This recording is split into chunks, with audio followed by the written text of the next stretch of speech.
Okay, तो अब इनका थोड़ा सा वास्ट फील्ड होता है, प्रेजेंट, पास्ट एंड फ्यूचर में जाता है।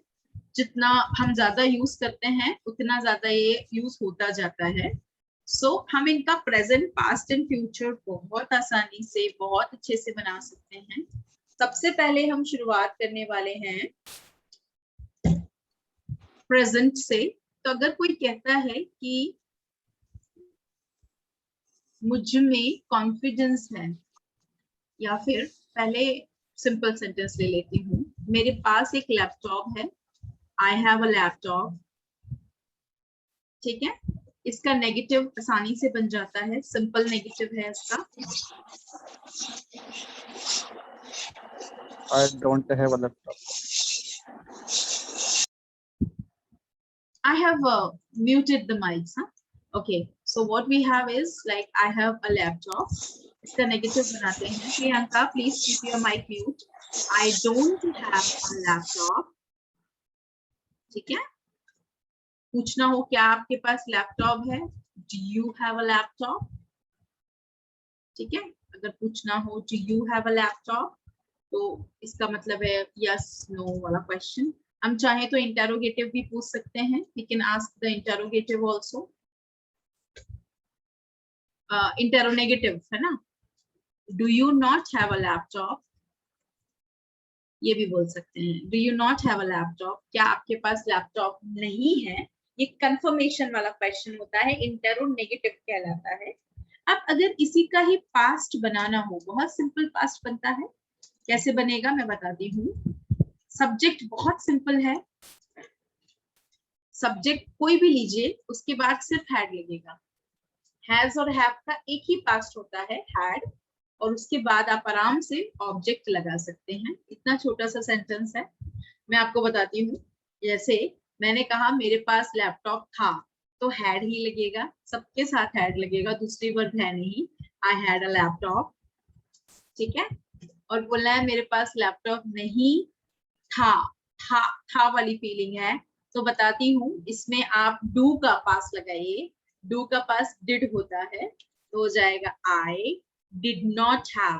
डिड नॉट हैव को हम और डिडंट भी कहते हैं, आई डिड नॉट हैव और डिडंट हैव अ लैपटॉप, है ना। एक काम करती हूँ, सेंटेंस दे देती हूँ, लास्ट ईयर। ठीक है, okay, I had a laptop, I did not have a laptop last year.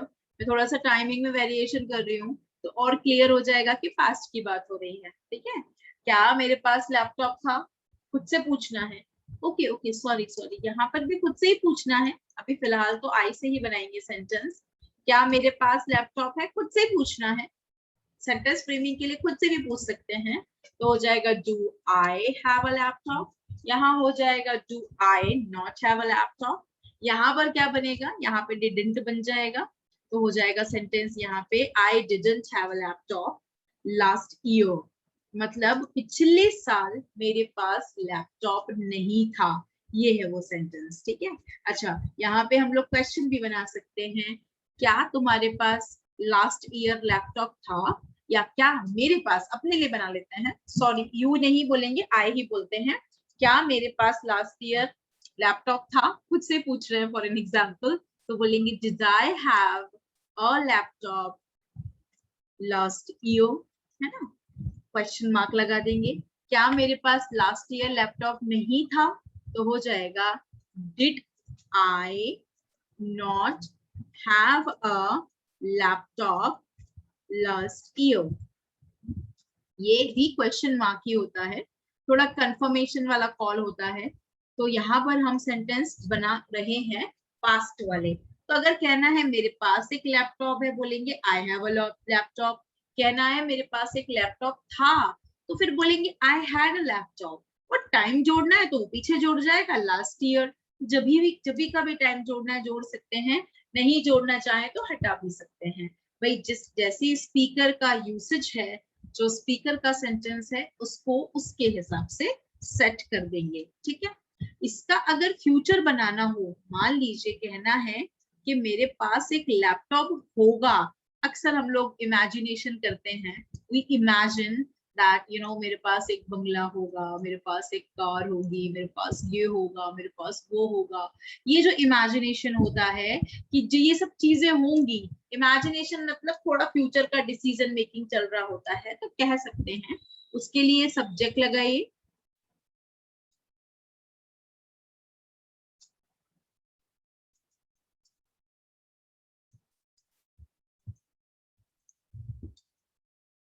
Subject plus, अब आप विल और शैल का रूल तो जानते ही हैं, उसके बाद हैव लगाइए। विल हमेशा, विल सबके साथ यूज होता है। शैल यूज करना चाहें तो केवल आप यूज करेंगे किसके साथ में, आई और वी के साथ में। तो आज मैं यूज कर लेती हूँ, तो हो जाएगा हैव प्लस ऑब्जेक्ट, है ना, ऑब्जेक्ट। ये तो लगेगा ही। सेंटेंस बनाते हैं। मेरे पास अगले साल लैपटॉप होगा, आई विल। मैं शैल यूज कर लेती हूँ आई के साथ, I shall have a laptop next year.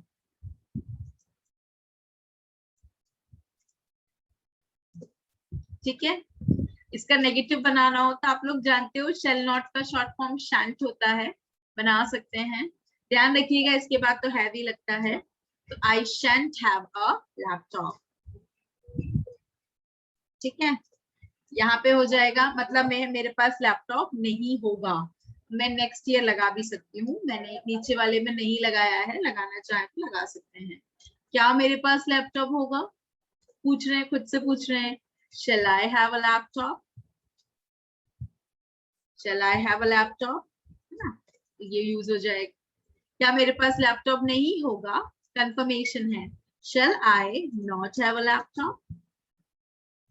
जो आप एग्जैक्टली कहना चाहते हैं, आपके सेंटेंसेस उसी तरीके से आप फ्रेम कर लीजिए और फिर कहिए उसको। प्रेजेंट, पास्ट और फ्यूचर में जितना हिंदी में डिफरेंस होता है शब्दों में है, था और होगा का, बिल्कुल इंग्लिश में भी वही होता है, but it is translated with some helping verbs like have, had और विल हैव, शैल हैव, ये मेन वर्ब्स हैं। और नेगेटिव बनाने के लिए हम डू डज की ही नेगेटिव फॉर्म पास्ट में बनाएंगे, मतलब उनकी ही वर्ब यूज करेंगे, डिड, जो कि डू डज की सेकंड फॉर्म है। और फ्यूचर के लिए हमको कुछ नहीं यूज करना है, हमको डायरेक्ट शैल और शैल हैव या विल हैव का यूज करना रहता है सेंटेंस में। नेगेटिव के लिए भी शैल हैव और विल ही लगाएंगे, वही हेल्पिंग वर्ब्स होते हैं फ्यूचर के। उनको हटाकर आप फ्यूचर एक्सप्रेस ही नहीं कर पाओगे, क्योंकि विल और शैल का मतलब ही होता है फ्यूचर, फ्यूचर। ठीक है, अब एक एग्जांपल लेते हैं, एक और लेते हैं। आपको याद होगा हम लोगों ने एब्स्ट्रैक्ट नाउन सीखा था। मैं आपको बताऊं तो एब्स्ट्रैक्ट नाउन जो है उसको हिंदी में कहते हैं भाववाचक संज्ञा। ये एक नाउन होती है।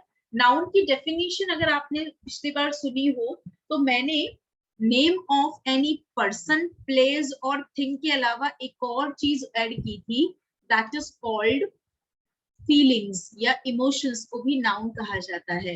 लास्ट टाइम मैंने एग्जांपल भी दिया था। तो वो इमोशंस, वो फीलिंग्स जो हमारे इमोशंस को बताती हैं, उनके नाम होते हैं। हमारे हर इमोशन का एक नाम है और नाम नाउन होता है। तो हैप्पीनेस है ना, हम बहुत अच्छा सा बहुत सारा बना सकते हैं। सैडनेस, ऑनेस्टी, इंटेलिजेंस, एक्सीलेंस, उत्कृष्टता, बहुत ही अच्छा होना, क्वालिटी वाइज भी, है ना, एक्सीलेंस, फेथफुलनेस। ठीक है, वी कैन ऑल्सो से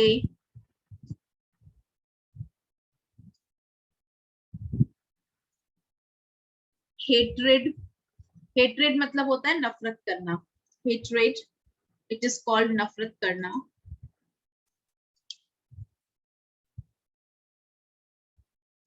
we can also say love.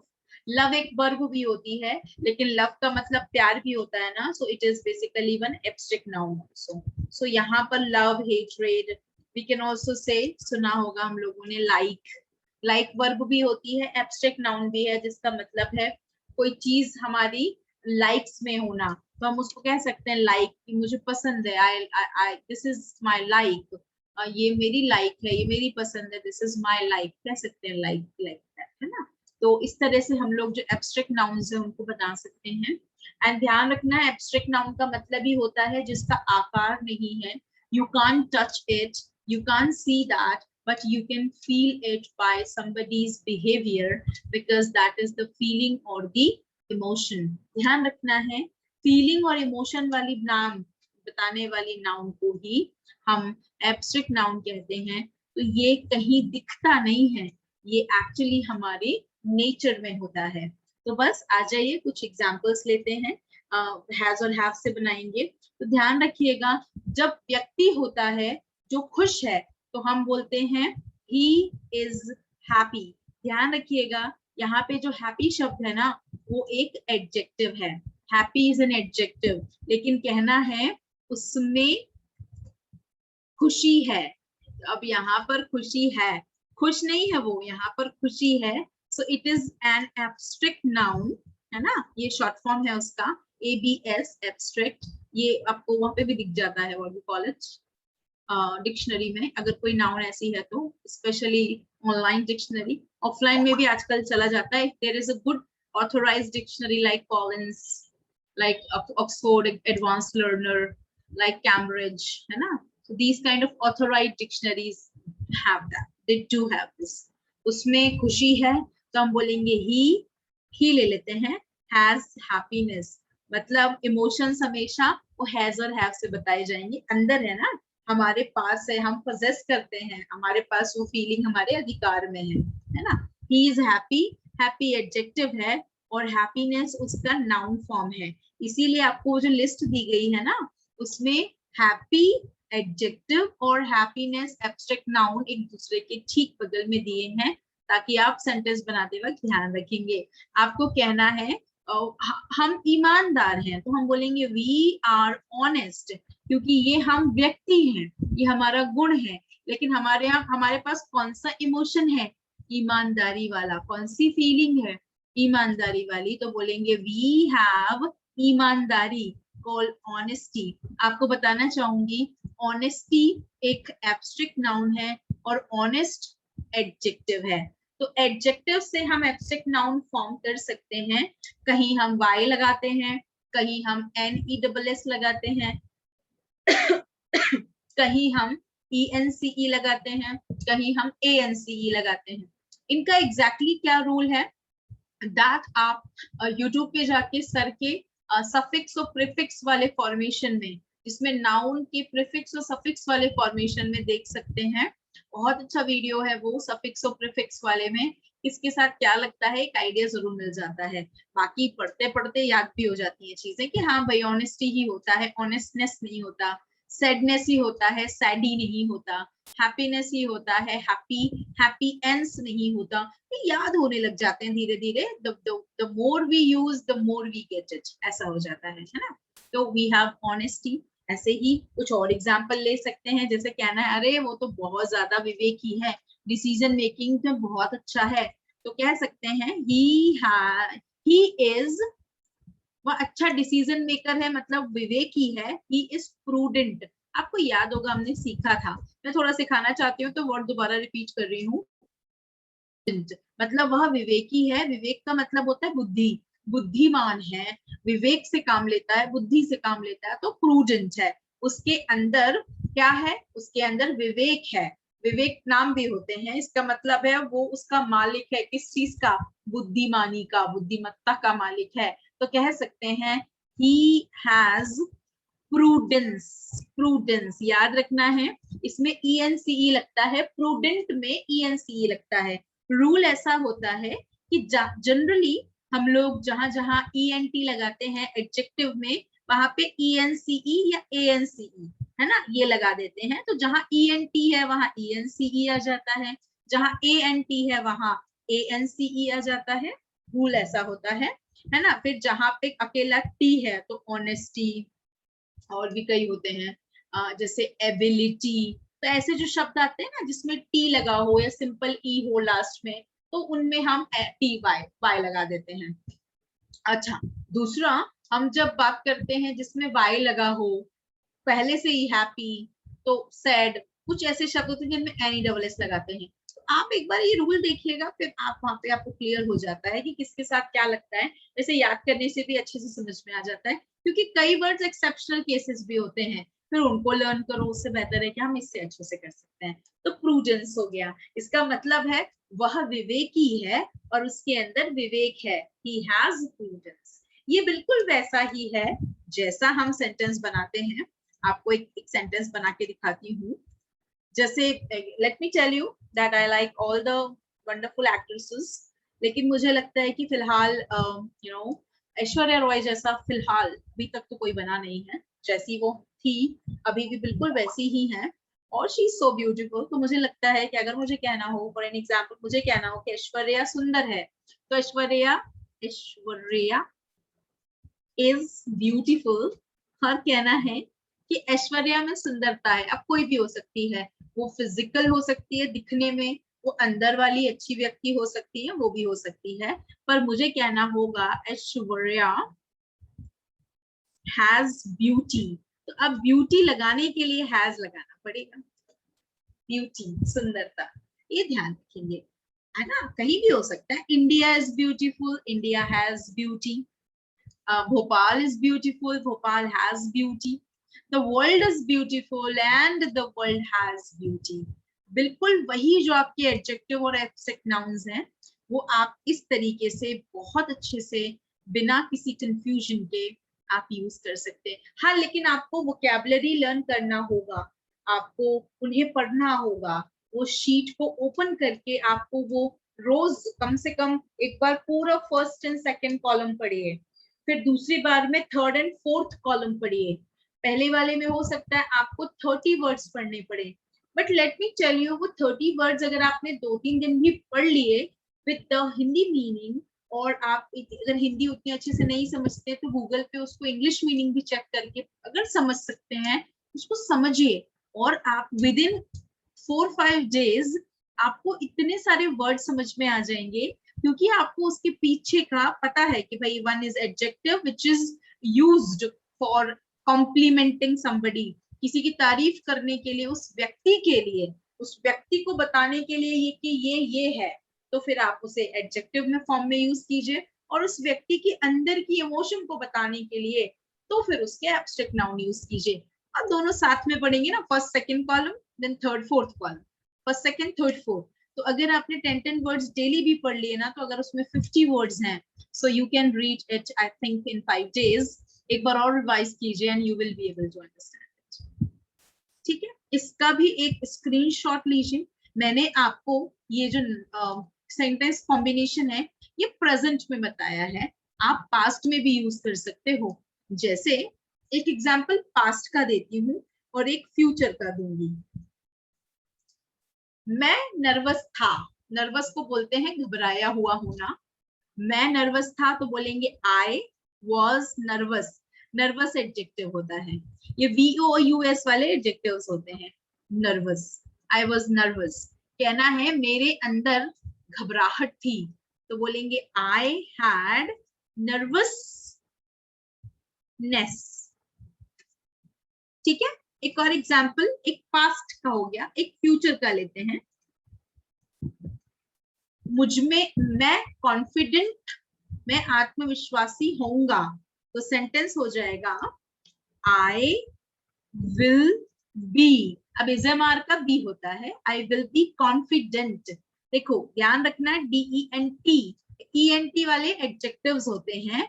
मुझमें आत्मविश्वास होगा तो हो जाएगा आई विल। अब बी नहीं लगेगा, यहाँ लगेगा हैव, क्योंकि हैव है ना, होगा, अंदर होगा। I will have confidence. देखो ENTE का ENCE हो गया। तो यहाँ पर कॉन्फिडेंस आत्मविश्वास होता है जो अंदर है, और व्यक्ति उसको इंप्रूव करके आत्मविश्वासी होता है, ये भी ध्यान रखिए। ठीक है, ये फ्यूचर का है। इजएमआर ऑफ कोर्स एडजेक्टिव के साथ यूज हुआ है, इजएमआर का मतलब है बी यूज हुआ है, क्योंकि इजएमआर तो नहीं होगा, विल के बाद ओरिजिनल फॉर्म बी ही आएगी, एंड हैव का हैव ही है यहाँ पर। ठीक है, तो इसका एक छोटा सा स्क्रीनशॉट ले लीजिए, और आई होप ये आपको बहुत ज्यादा अंडरस्टैंडिंग डेवलप करेगा आप लोगों की। You will be able to understand it well.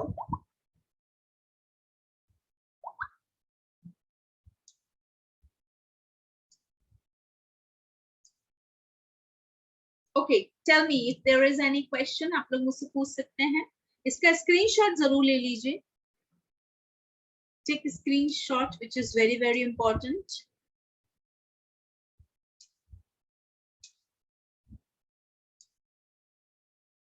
Okay. I hope you must have taken. Okay. So practice it at home. इस screenshot को देखिए. आपको मैं material provide कर रही हूँ. Material means your notes of have verb. Check it. Tomorrow we are going to learn some other sentence framing.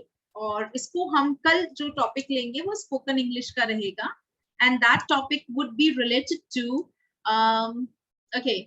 that is called greetings. तो कल का जो topic रहेगा वो रहेगा hi, hello, namaste, how are you, I'm fine, thank you, how about you. Kinds of जो greetings होते हैं, जो अभिवादन करना होता है, नमस्ते कहना होता है, हेलो कहना होता है, उसका रिप्लाई करना होता है, उस ग्रीटिंग के बारे में थोड़ी सी बातचीत करेंगे. We will also discuss how to continue conversations in English. Continuation कैसे होना चाहिए इंग्लिश में, बीच में जो रुक जाते हैं, क्या पूछें, कहाँ से बात शुरू करें, शुरू हो भी गई हाय हेलो से तो और क्या बातचीत करें, इस बारे में कल हम बातचीत करने वाले हैं. Is that okay? Okay, ma'am. Yes, everything is clear. तो फिर इसको पढ़ लीजिएगा, क्योंकि ये तो कहीं ना कहीं काम आते ही रहेंगे. सेंटेंस फ्रेमिंग तो चलती रहती है, हम सीख रहे हैं और उसको ऐड करते हैं. Take care. See ya. Good day. Okay, Good night, ma'am. Good night, ma'am. Thank Good you. night, ma'am. Thank you so much. Thank you so much. Thank you too.